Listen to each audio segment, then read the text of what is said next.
रितिका की शादी को 2 साल हो चुके थे। विवेक एक मार्केटिंग कंपनी में जॉब करता था और रितिका का अपना ऑनलाइन बिजनेस था। दोनों काफी खुशी से रहते थे। हाल ही में रितिका अपने मायके दिल्ली गई हुई थी। रितिका ने अपने घर को बहुत ही अच्छे से सजाया हुआ था। बढ़िया पर्दे, matching sofa set, designer carpet और एक बढ़िया सा शीशा जो कि ड्राइंग रूम में ही लगा हुआ था। विवेक को फुटबॉल का काफी शौक था और हुआ ये कि घर में ही एक दिन विवेक से फुटबॉल उछलते उछलते सीधा जाकर उसी शीशे से लग गई और शीशा टूट गया। अब विवेक भी क्या करता। पहले तो उसने वही शीशा ऑनलाइन और बाकी दुकानों में ढूंढने की कोशिश की, पर वैसा शीशा कहीं नहीं मिला।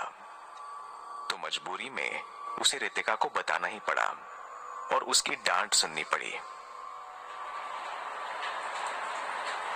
ऑफिस जाते ही उसने अपने दोस्त आशीष को पूछा, जो कि मुंबई का ही रहने वाला था। यार शीशा चाहिए, देख ऐसा कहाँ मिलेगा यार, सब जगह ढूंढा पर कहीं मिला नहीं, तू बता ना। विवेक ने उसे फोन पर फोटो दिखाते हुए कहा तो आशीष उसे भरोसा देते हुए कहा, बहराम बाग चले जा, वहां पर एंटीक सामान मिलते हैं, जो चाहिए वो मिलेगा। पुराने एंटीक आइटम लकड़ी के, लोहे के और एकदम बढ़िया, एक बार देख ले, वहां मिल जाएगा। विवेक फिर ऑफिस से हाफ डे लेकर बहराम बाग मार्केट के लिए निकल गया। मार्केट काफी बड़ी थी। कुछ देर घूमने के बाद उसकी नजर अचानक एक दुकान में पड़ी जहां अंदर से कुछ चमक रहा था। एक बड़ा सा शीशा जिस पर लाइट पड़ रही थी। अंदर जाकर जैसे ही उसने उस शीशे को देखा, वो जैसे खो गया और उसे देखता रहा। शीशा बड़ा और लंबा था और चारों तरफ गाढ़े भूरे रंग की लकड़ी चमक रही थी। उस शीशे की लकड़ी पर बहुत ही बारीक कारीगरी की हुई थी, जैसे कोई डिजाइन हो। वो बस उस कारीगरी को छू छू कर उसे महसूस कर रहा था। उस शीशे में देख के उसे अपनी शक्ल भी बहुत अच्छी लग रही थी। वो थोड़ा महंगा था, पर ये शीशा उस पुराने शीशे से बहुत ही ज्यादा अच्छा था। ले लो साहब, टर्की का माल है, कारीगरी देखिए, बड़ी मुश्किल से मिलती है ऐसी चीज। दुकानदार विवेक से बोला। वो सही कह रहा था। ऐसा शीशा तो उसने राजा महाराजाओं वाले फिल्मों में ही देखा था। इतना खूबसूरत कांच और ऊपर से भूरी लकड़ी पर वो हल्की सी कारीगरी। पैसे देकर उसने वो शीशा बुक किया और अगले ही दिन वो विवेक के घर में पहुंच चुका था।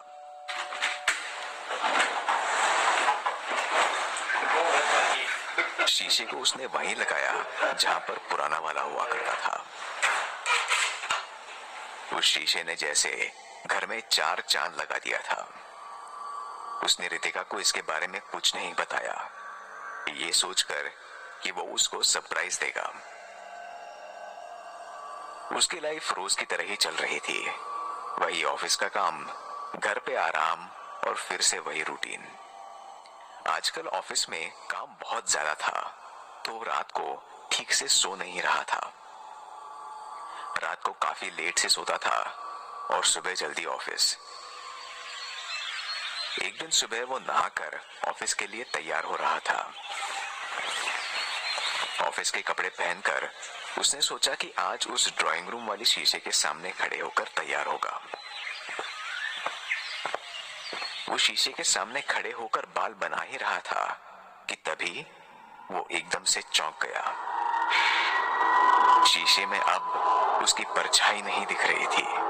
उसमें वो अपने आप को तो देख पा रहा था, पर वो अपने बाल नहीं बना रहा था, बल्कि वो अपनी ऑफिस की खिड़की खोलते हुए दिख रहा था और बाहर बारिश हो रही थी। वो थोड़ा परेशान तो हुआ, पर क्योंकि उसे ऑफिस जल्दी पहुंचना था तो वो घर से निकल गया।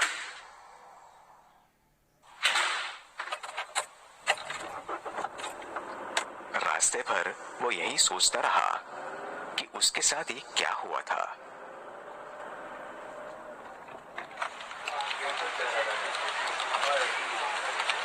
दोपहर में वो ऑफिस में बैठा काम कर रहा था। अचानक उसकी नजर पड़ी तो उसने देखा कि मौसम बहुत ही खूबसूरत लग रहा था और हवा भी चल रही थी। उसे रहा नहीं गया और उसने जाते ही वो खिड़की खोल दी। खिड़की खोलकर वो जैसे ही मुड़ा, उसके दिमाग में वही तस्वीर आई जो शीशे ने उसे दिखाई थी।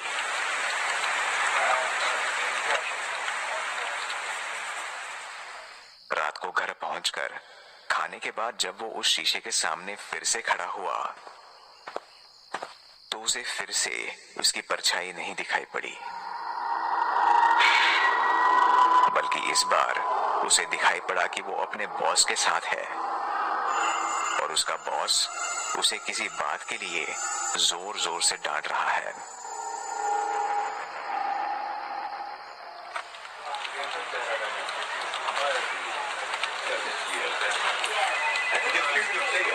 अगले दिन लंच के बाद उसका बॉस उसकी सीट पर गुस्से से लाल होता हुआ आया और जोर से उस पर चिल्लाया, ये बतरा का ऑर्डर हाथ से कैसे निकल गया? मैंने तुमको कहा था कि डेट्स का ध्यान रखो, लेकिन तुम्हारे दिमाग में तो कुछ घुसता ही नहीं। अब क्या जवाब दूंगा? पहले तो विवेक सिर नीचे करके हर बार उसकी डांट सुन रहा था, पर फिर अचानक उसे वही याद आया। यही तो उसने शीशे में भी देखा था। वो आगे अपने बॉस की सुन ही नहीं पाया और उस शीशे के बारे में ही सोचने लगा। उसे समझ आया कि वो आईना उसे भविष्यवाणी दे रहा है। वो थोड़ा परेशान हो गया। उसने सोचा कि वो कल जाकर उस शीशे वाले को इसके बारे में पूछेगा। वो शाम को घर लौटा और बियर पी रहा था। उसने शीशे को गौर से देखा तो उसकी लकड़ी वाली बारीक नक्काशी उसे कुछ अलग सी लग रही थी। पहले के डिजाइन और अब में कुछ फर्क लग रहा था। वो हल्के नशे में था और हिम्मत करके उसने फिर से शीशे में देखा तो उसके होश ही उड़ गए। शीशे में उसे दिखा कि रितिका और उसका ऑफिस का दोस्त आशीष दोनों एक साथ सोफे पर बैठे हुए थे और एक दूसरे को किस कर रहे थे। वो किसी होटल का कमरा था। उसे ध्यान आया कि अभी 2 दिन पहले ही आशीष किसी ऑफिस मीटिंग के लिए दिल्ली गया हुआ था और रितिका भी वहीं थी। वो एकदम टूट चुका था और गुस्से से भरा हुआ था। वो रात भर बैठकर शराब पीता रहा और आशीष और रितिका के बारे में ही सोचता रहा। सुबह 3 बजे तक पीने के बाद अंदर जाते हुए उसने शीशे पर फिर से जैसे ही नजर डाली तो उसे इस बार कुछ नहीं दिखा। बस कुछ आग सी जलती हुई दिखी और कुछ भी नहीं। आग का धुआं इतना ज्यादा था कि उसे कुछ और नहीं दिख रहा था। विवेक को इतना गुस्सा आया कि उसने विस्की की बोतल पकड़ी और सीधा शीशे पर मारने के लिए उछाली, लेकिन वो बोतल शीशे से बिना टकराए जैसे उस आईने के अंदर कहीं गिर गई और गायब हो गई। विवेक ये देख के हैरान और बहुत ज्यादा डर गया। तभी शीशे में उसे कुछ दिखाई दिया, एक भयानक से चेहरे वाला भूत। वो पूरा नंगा था और उसके पूरे शरीर पर फफोले पड़े हुए थे। वो पूरा गंजा था और उसके सिर पर पूरे कील जैसे कांटे निकले हुए थे।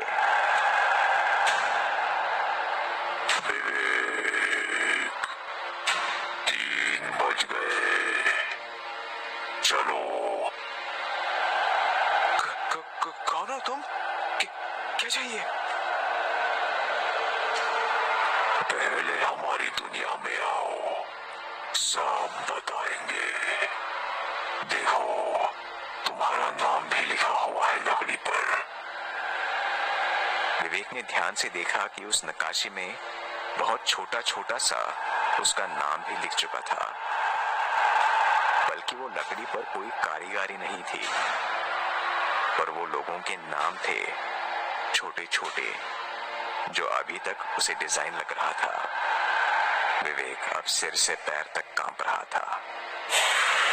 तभी उस भूत ने विवेक का हाथ पकड़ा और विवेक का शरीर जैसे पूरा जकड़ गया। वो बिल्कुल हिल नहीं पा रहा था, जैसे उसका पूरा शरीर पत्थर जैसा ठोस बन चुका हो।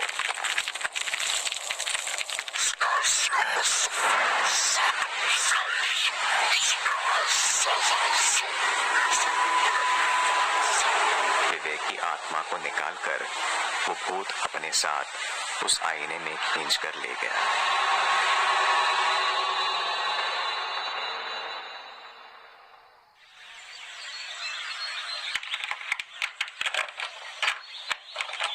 दो दिन बाद विवेक की लाश उसकी बीवी को मिली और उसका अंतिम संस्कार किया गया। जलती हुई ये तस्वीर, वो आईना उसको पहले दिखा चुका था। बस विवेक को ये पता नहीं था कि ये आग और धुआं उसकी चिता का था।